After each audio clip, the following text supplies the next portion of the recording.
Some gym owners don't feel comfortable with sales. But while none of us want to be a cheesy, high-pressure used car salesman, the fact is we are all in sales. In fact, today, I'm going to show you how leadership is really just another form of sales. It's just human capital sales. In fact, you might even say, I'm going to sell you on this idea. Ding!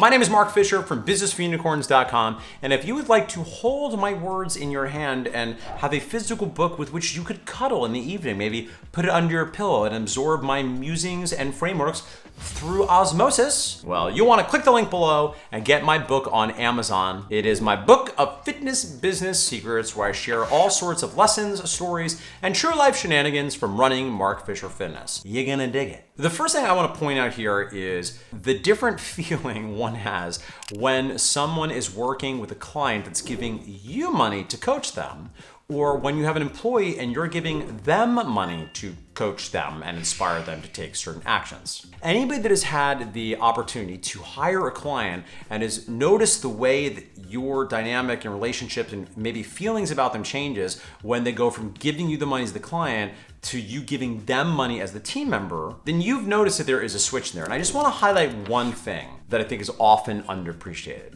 The reality is, if you hire someone, they are bringing in the business more money than it costs you to pay them. So easy back and napkin math, if we're gonna say payroll shouldn't be more than 40% of revenue, in theory, everybody you bring on is making 2.5 times their income, which is to say whatever you're paying them, in theory, you're getting 1.5 times that in extra money. So I'm gonna offer that up as an opening salvo for how we think about how we work with our team. Because one of the things I think is most unhelpful is a certain type of tendency for some leaders, not all, to get in a really command and control approach to wanting their employees to do things. And the reality is you're much better off selling them on wanting to do the thing that you want them to do. Good leadership often starts with getting clear on what is it that this person actually wants. Similarly, as with the prospect sales conversation, the opportunity for you as a leader is then to paint them a picture of how, if they take your proposed course of action, they will get to their preferred future.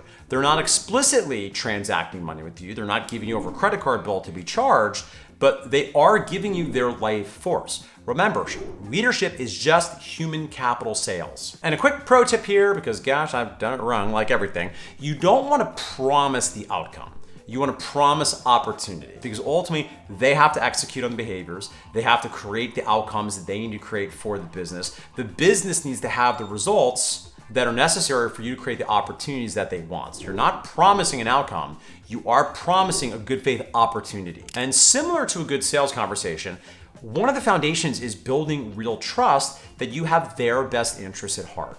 Understand what can often go wrong in a lot of sales conversation, particularly when rapport is broken, is the prospect knows that the salesperson has a certain incentive to make the sale. They're gonna make a commission probably, at the very least they're gonna hit numbers. So the prospect knows it's the salesperson's job to get me to do this thing and buy their thing. That's gonna make a disconnect and gonna hurt their ability to convert and close the sale. Similarly, if you are trying to be a successful leader and your team doesn't trust that you genuinely have their best interests at heart, that you want them to be successful professionally and as a human, they're gonna assume that the de facto objective you have in this given conversation is a financial outcome for you as the owner. And frankly, it's not totally unreasonable because that is part of the motivation. So it's really important that you build trust, and it's important that you demonstrate in behavior that you care about them as a person. Now, in a perfect world, this is done in a personalized manner because, well, everyone's different. People receive love differently. It's just like the love languages book for relationships.